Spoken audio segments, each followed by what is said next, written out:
अस्सलामुअलैकुम। मैं प्रोफेटोपैथिक हकीम मुज़फ़्फ़र हुसैन अजमल आपसे मुखातिब हूँ। उर्दू अखबार में बहुत ज़माने से हमको एक आर्टिकल लिखने का रहा, हमारी एक आदत रही। लेकिन जब से हमारा जो है वो डीडी बंगला पे 1 घंटा उर्दू प्रोग्राम होता है, उसी में जब हमारा इंटरव्यू आया 20 मिनट का 2008 में, तो उसके बाद हमारा शौक़ अरमान पूरा हो गया। तो अखबार वालों से हमने एक सौदेबाजी भी किया कि अगर हमारे आर्टिकल को आप मतलब मेरा फ़ोन नंबर कम से कम देने के बाद अगर के साथ छापिएगा तो हम देंगे, नहीं तो हमको नहीं है इस तरह का शौक़ अरमान। बहरहाल तो कौमी तंजीम अखबार वाले बेचारे हमारा जो है वो आर्टिकल को बजाते एडिटोरियल वाले पेज पर छापते हैं हमारे फ़ोन नंबर के साथ। इससे बड़ा लोगों को फ़ायदा हुआ। अब ये तहमीद बता रहे थे, इसी को पढ़ने के बाद कलकत्ता पटना के एक बहुत ही रिनाउंड सर्जन हैं, एमडी एमएस हैं, तो उन्होंने एक बार हमको 10 बजे रात में फ़ोन किया, 10 साढ़े 10 बजे रात में। बहुत मुतासिर हुए राइटिंग से, बोले कि इस तरह का सोच तो मेडिकल साइंस के पास है ही नहीं है, तो आपने एक तो विज़न दिया मेडिकल साइंस को। तब उसके बाद हम कॉन्टेक्ट में उनके रहे। तो हमने कहा हज़रत एक सर हमारी एक किताब भी लिखी हुई है जिसका नाम है लाइलाज नहीं, जो तिब नबी की साइंटिफिक तस्रीह है, इसी अंदाज की किताब है। अब एक अखबार के लिए इसमें से छाट छूट के थोड़ा सा छोटा सा तो मजमून बनाना पड़ता है जो आज आपने पढ़ा। तो इत्तफाक हुआ ये कि हमारी किताब को वहाँ से वो आदमी भेज के बजाबते मुजफ्फरपुर से किताब मंगवाए और पढ़ना शुरू किया। तो गालबन किताब को एक बार पढ़ लिए, दूसरी बार पढ़ ही रहते कि उसी बीच में उनकी वाइफ के लिवर कैंसर डायग्नोस हुआ। तो ज़बरदस्ती उन्होंने हमको एक दिन फ़ोन किया कि एलोपैथ में तो इसका इलाज नहीं है, हम जानते हैं कैंसर का इलाज नहीं। इसलिए उन्होंने कोई अजूबा बात नहीं बताया, बल्कि ये बताया हर जगह आप एलोपैथ के हॉस्पिटल में जाइए, कैंसर के हॉस्पिटल में आपको कैंसर एंड रिसर्च सेंटर लिखा हुआ मिलेगा। ये बहुत बड़ी सच्चाई है। तो इसके बारे में हम अक्सर लोग को बोलते रहते हैं कि रिसर्च करते तो फिर अब पैसा काहे हमसे लेंगे वो, लेकिन कैंसर के इलाज में तो 10-20 करोड़ रुपया खर्चा करवा देते हैं लोग। तो बहरहाल तो उन्होंने कहा कि ऐसा है कि हमारा दिल कहता है कि आपका जो इसमें मजमून लिखा हुआ है कैंसर वाला, हमारा दिल 100% मुतमईन है कि इस तरीके से हमारे बीवी का इलाज हुआ, क्योंकि हमने साइंटिफिक अंदाज से किताब लिखी है। तो अब हुआ ये कि चलिए इलाज शुरू कीजिए। हालांकि उनके रिश्तेदार लोग भी डॉक्टर थे, तो उन लोगों के मना के बाद भी उन्होंने इलाज शुरू करवाया। अल्हम्दुलिल्लाह 2 महीना जब इलाज चल गया तो एक दिन डॉक्टर साहब ने हमको फ़ोन किया, गालबन बकरीद के सेकेंड डे शाम में असर के बाद कि हकीम साहब हमारी बीवी तो रूह सेहत है, तो पहले से बहुत अच्छी हालत है, जिसको हिंदी में बोलेंगे स्वास्थ्य के तरफ अग्रसर। अब अंग्रेजी इसका हमको नहीं समझ में आया। तो हम कहा कि सर आप अभी तक मायूस हैं, दुनिया में कोई बीमारी लाइलाज नहीं है, तिब्बे नबी का दावा है ये। तो अब ये है कि आप दिमाग से निकाल दीजिए कि लाइलाज मर्ज का हम इलाज कर रहे हैं। इलाज वाला मर्ज है, सिर्फ थोड़ा सा तरीके से फॉलो कीजिए, मतलब पेशेंट का सपोर्ट हमको मिलना चाहिए। जिस दिन 5-6 महीना हो गया इलाज को, तो अल्हम्दुलिल्लाह उसके बाद जो है हमको लगा बीच बीच में टेस्ट उनका होता था, तो टेस्ट करा के उन्होंने देखा तो बताया कि अल्हम्दुलिल्लाह हकीम साहब से हमारी वाइफ को एक को तो कैंसर सेल नहीं मिला है। हमने मुबारकबादी भी दिया, बहुत खुशी हुई। हम कहा एक बात कीजिए सर, तो इलाज गो ऑन चलना चाहिए अभी कुछ दिन।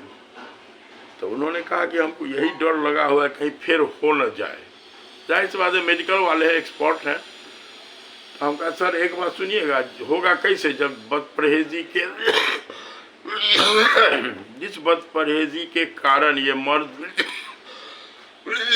हुआ है, यानी तेल मसाला का ज़्यादा इस्तेमाल, हम लोग लीवर पर गजब ढाते हैं ना, तो अगर उस तरह की बदपरहेजी फिर चलेगी तो हो सकता है, नहीं तो एकदम लाइफ होल्ड इंशाल्लाह नहीं होगा।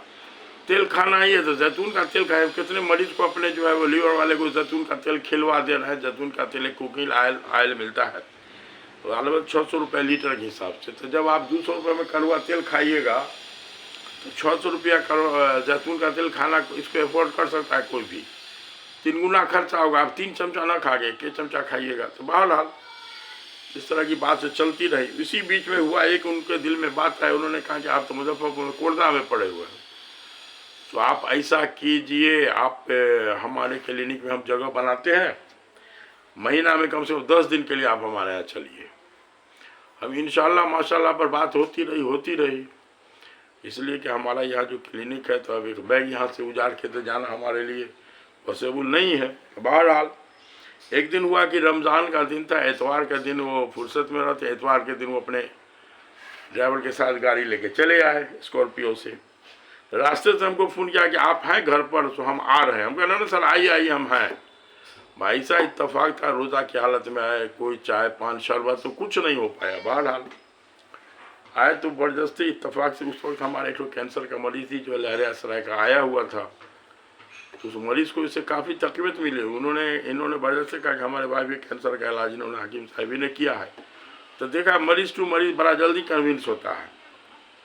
हमारे समधी भी आए हुए थे, और जो समधी को बहुत दिन से अरमान है कि हम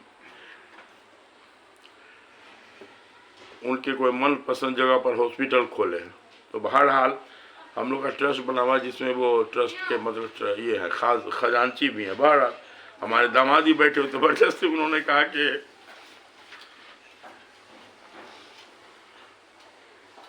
आपको हम पटना के लिए जो बुलाते हैं, आप नहीं जा रहे हैं, हम आपको आप उठा के ले जाएंगे। तो इस बार हमारे दामाद और समझी भी हंसन, मैंने ना सर हम टाइम निकालते हैं, हम आते हैं। तो ऐसा होगा कि हम रमज़ान में आते हैं, पहले सेटिंग देखें ना हम कैसे यहाँ एडजस्ट होंगे। वो बोले कि बहुत सारा मरीज़ इस तरह क्रोनिक वाला होता है, तो हम उसको आप यहाँ भेजते हैं, और पटना से यहाँ आते आते मरीज़ नहीं पहुँच पाता है। एक आख तो पहुँचा भी, हमका नहीं कहना था आपका सही है, कहीं वहीं पर आप रहिए, रहने सहने का इंतज़ाम हमारे गेस्ट रूम में रहेगा, बजाते आप जो है अब जो मरीज़ दूसरा का वहीं पर भेजेंगे हम, कोई बात थोड़ा सा लही। तो हमने कहा एक काम की, जब घूम घाम के आए हमने कहा सर 10 दिन का तो नहीं, हफ्तावारी हम 3 दिन 4 दिन यहाँ आ सकते हैं। तो हमने सेटिंग किया, सोमवार मंगल बुध जुमरात वहाँ उनके हम जाने लगे। जुमरात के शाम में वहाँ से वापस आते, तो फिर यहाँ जुमा शनिचर एतवार अपना मुजफ्फरपुर में। तो ये हमको थोड़ा सा आसानी वाली बात लगी। उसमें हुआ ये, अच्छा ये बात जान लीजिए, इस बीच में होता ये है कि उनके यहाँ मरीज़ आता है 10 बजे दिन में, 100-150 मरीज़ जो है वो बिहार झारखंड कहाँ का दूर दूर का लोग रखा है। तो अब वो मरीज़ जो है सवेर ही में भोर में पहुंचने का कोशिश करता है नंबर के चक्कर में, अब वो 10 बजे बैठ के देखना शुरू करते हैं। तो ये 2 घंटा 3 घंटा का टाइम जो मरीज़ का रहता है, मरीज़ की गैदरिंग रहती है इधर उधर ये वो। तो डॉक्टर साहब ने हमसे कहा कि आपकी किताब हम पढ़े हुए, इसी अंदाज से आप हमारे मरीज़ को जहाँ पर हम बैठ के देखते हैं ना, वही पर जाइए कुर्सी पर बैठ के, और मरीज़ को हाउ टू मेंटेन हेल्थ इस पर बात कीजिए।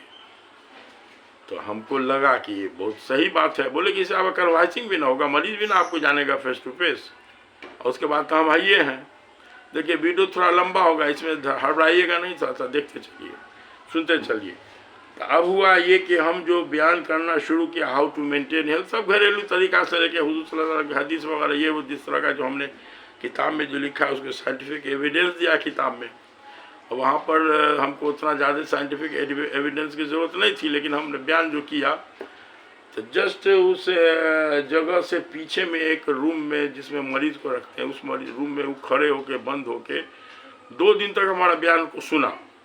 तब उसके बाद आके हमको कहे कि हकीम साहब बहुत अच्छा स्टाइल है आपका, तो इसको गो ऑन, इसको जारी रखिए। तो हम आपका सुने भी हैं, तो थोड़ा सा अंदर से और हमको हिम्मत मिला। अब हुआ ये कि उसी बयान का कुछ शॉर्टकट हम चाहते हैं कि अब इतना लंबा टाइम तो आपका ले लिया कहानी तमहीदे में, तो थोड़ा सा शॉर्ट आपको भी बता दें। मतलब ये कि शुरुआत लीजिए तो सुबह जो है ना हम लोग चाय से अपने हेल्थ को बर्बाद करते हैं। अल्लाह दिए हुआ है, सुबह में शहद पानी का शरबत पीजिए, लेमू लीजिए, किसी को भी ये नुकसान नहीं करेगा, और उसका एक बहुत बड़ा गहरा फ़ायदा मिलेगा। बहुत सारे हीरो सबको भी देखते हैं 40-42 का हुआ, पेशानी पर उसके शिकन आ गया, किसी ने ऑपरेशन कराया, क्या किया न किया। अल्हम्दुलिल्लाह हम 63 साल की उम्र में हैं, और 1972 यानी हम 11 साल की उम्र से शहद पानी नींबू का शरबत अल्लाह ने पिलाया है। अब्बा हमारे बहुत एहतमाम से इंतज़ाम रखते थे चूँकि महात्मा गांधी के साथ अब्बा हमारे कुछ दिन जेल में रहे हुए थे तो महात्मा गांधी बेहतरीन नेचुरोपैथ थे, वो राउंड टेबल कॉन्फ्रेंस में अमृत खाते पहुंच गए थे। तो बहरहाल अब्बा को की वजह से फलहार वगैरह का बुखार उखार लगता था तो अब्बा संतरा मांगे देते थे, और शहद का इंतज़ाम अच्छा से रहता था, तो शहद पानी नींबू का शरबत अल्लाह ने पिलाया। तो 63 साल की उम्र में भी अल्हम्दुलिल्लाह आप हमारे पेशानी पर शिकन नहीं देखिएगा। हालांकि अपनी बातें नहीं बोलना चाहिए, लेकिन आपकी हिम्मत तक़वियत के लिए बात हम बता रहे हैं आपको, ठीक है। अब उसके बाद आइए तो फल का बहुत सारा गलतफहमी लोगों ने फैला दिया। अमरूद से सर्दी होती है, संतरा से सर्दी होती है, केला सरद है, ये है वो है। ये बहुत बड़ी गलतफहमी। अमरूद विटामिन सी का ख़जाना है। और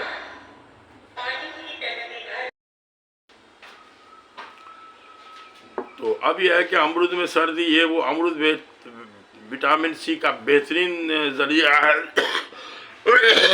प्लस कब्ज़ दूर करने वाली चीज़ है। अब यह है कि सेब, कोई भी फल आप सेब छोड़ दीजिए, आपके इलाका में जो फल है जैसे अमरूद, पपीता, गाजर, टमाटर, केला, तो अल्लाह ने आपकी ज़रूरत के हिसाब से आपके इलाका में दिया है।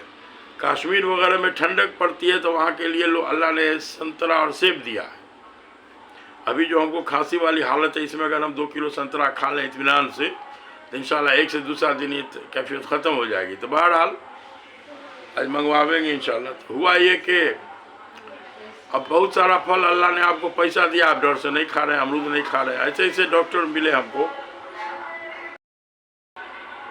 कुछ ऐसे डॉक्टर को हम जानते हैं जो बोलते हैं कि संतरा देख लेते हैं तो सर्दी हो जाती है, ठीक है। अच्छा, केला के बारे में एक अभी एक रिसर्च आया कि केला में एक हार्मोन पाया जाता है पकने के बाद, ट्रिप्टोफैन नाम का हार्मोन।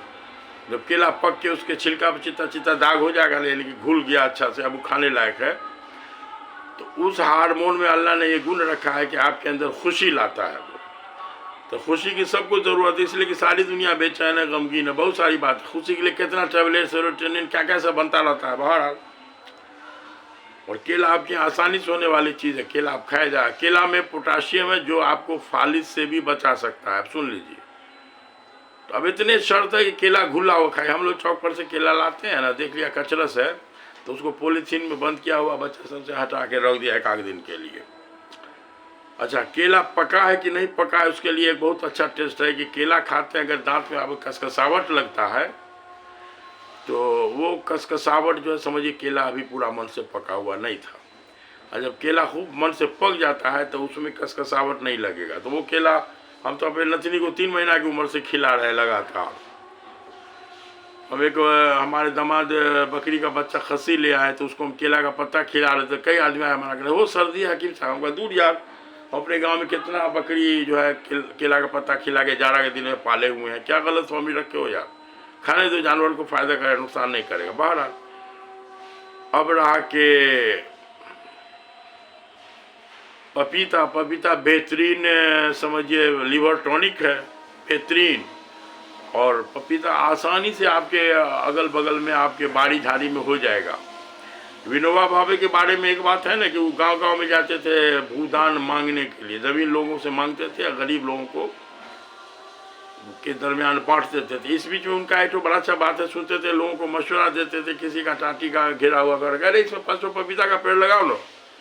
500 पपीता का पेड़ अगर आप टाटी में सटा के लगा दिया, गरीब से गरीब आदमी है तो उसके 4-5 आदमी के परिवार का सुबह का बेहतरीन नाश्ता पका हुआ पपीता के शक्ल में मिलेगा, ठीक है।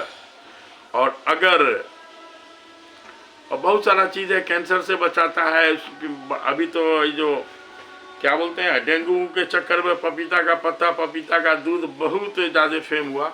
हालांकि ये फर्ज नहीं है पपीता का दूध, पपीता का पत्ता, फल खाने का अल्लाह ने बनाया, पका हुआ फल खाइए, क्लियर बात, गारंटी है नुकसान नहीं करेगा। कद्दू है, कद्दू बेहतरीन सब्जी है, लेकिन उस पर लोग सर्दी का इल्ज़ाम लगा दिया। गोश्त खाइए खूब, लेकिन कद्दू के साथ।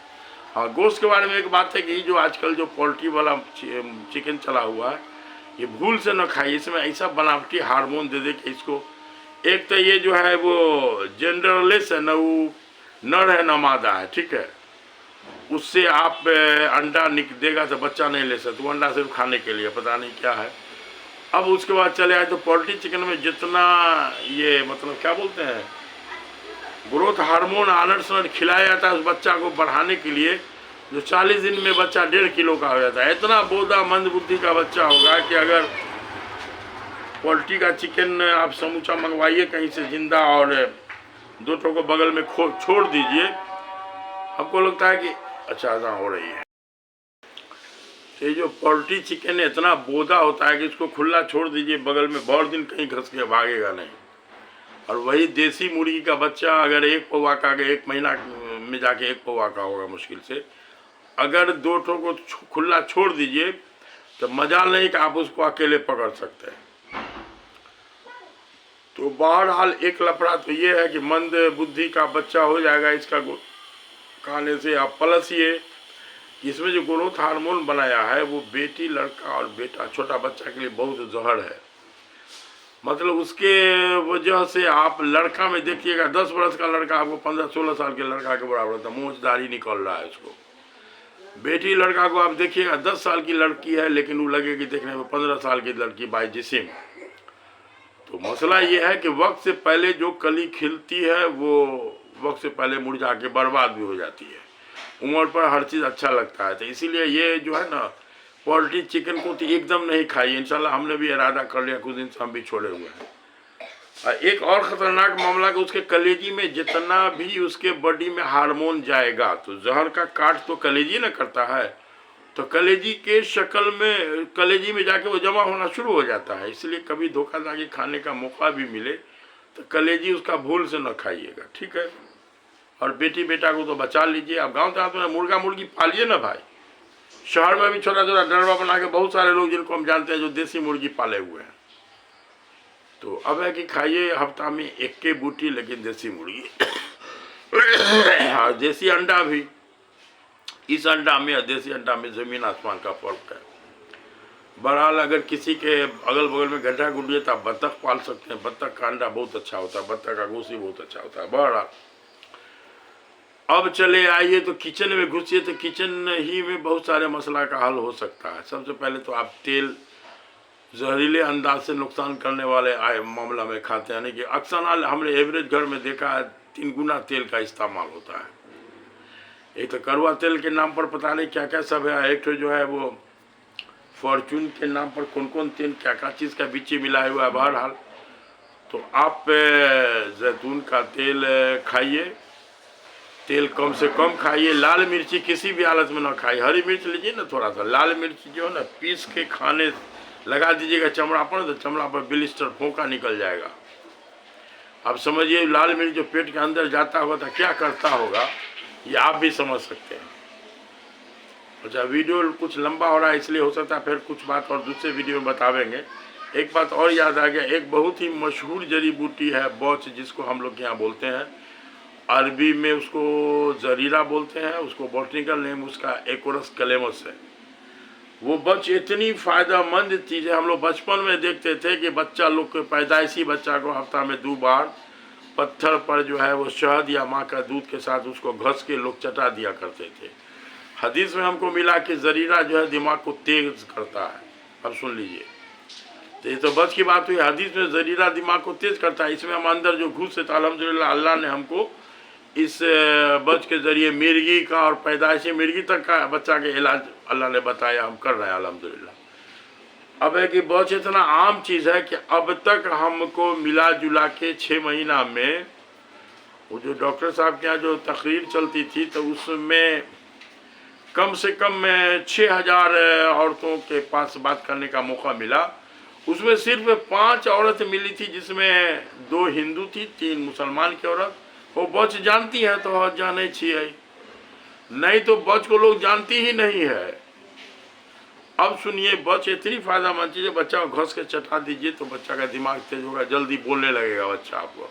इसलिए देहात में कहावत है, लोग कहता अरे कहना तुझे बच चटा दे लो जो तू बच बच करो है। उसी बच से हमने एक इन्फेंटाइल एपिलेप्सी पैदाइशी मिर्गी वाले बच्चा का इलाज किया था। तो अल्हम्दुलिल्लाह वो बच्चा आज से करीब 15 साल पहले की बात होगी, 17 साल की उम्र में सफ़ेद दाग था। उस जरिए से हमारे पास आया, तो उसके बाद हमने उसके माँ को जो बताया कि इसको तो पैदाइश के पहले वाला बीमारी है, दिमागी बीमारी। तब गीज गाज करते उसका जो इलाज किया तो अल्हम्दुलिल्लाह इलाज में ठीक हुआ। और अभी 4 साल पहले उस बच्चे का चचा ने हमको फ़ोन किया कि हकीम साहब हमारा भतीजा था यूपीएससी कंप्लीट कर गया अल्हम्दुलिल्लाह, और अभी बंगाल के किसी ज़िला का एसडीओ है वो। तो अब सुन लीजिए, ये बच जो है दिमाग को बहुत शार्प बनाता है, बहुत शार्प हदीस की चीज़ है। और अपने यहाँ आमतौर पर हम अपने गांव में थे ना तो ट्यूबवेल के नाला पर रुपए हुए थे, इधर से मिल गया था हमको। लेकिन जौहरी हीरे की कदर जानता है। हम जब गांव से चले आए तो मैनेजर मुंशी देवान ने उसको जंगल समझ के उखाड़ के फेंक दिया। अभी बच जो है दुनिया में कोई ऐसी दवा दिमाग की बनती होगी अमेरिका में तो उसमें बच न डाला जाता हो। तो इसलिए अमेरिका गवर्नमेंट के पास ये नहीं है तो इंडिया गवर्नमेंट से टाइप करके इसे इंडिया गवर्नमेंट सब्सिडी दे के इसका खेती करवाता है और सारे बच को अमेरिका मंगवा लेता है। तो बहरहाल ये सब आम चीज़ें आपके अगल बगल में, आप किसी पंसारी के दुकान में जाइए 5 रुपए में इतना बड़ा बच का जड़ आपको दे देगा। जड़ होता है वो और बड़ी खुशबू, बहुत अच्छी खुशबू होती है।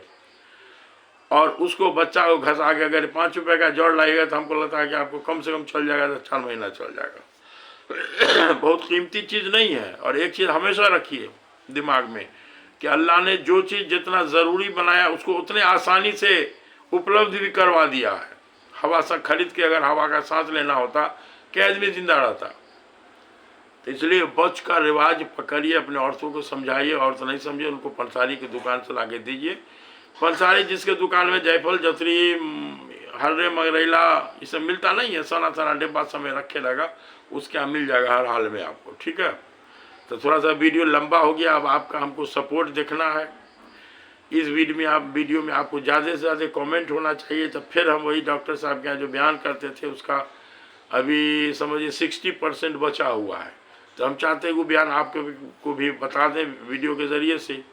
तो फिर बताइएगा। तो फिर इस साल अभी एक बीमार पड़ गए थे तो उससे अल्लाह ने शिफा दिया आप लोग की दुआ के बरकत से। तो इसका भी आप बीती बनावेंगे जो हो सकता है आपके लिए फ़ायदेमंद हो। इसलिए चलिए वीडियो बंद करते हैं। खुदा हाफिज़। ठीक।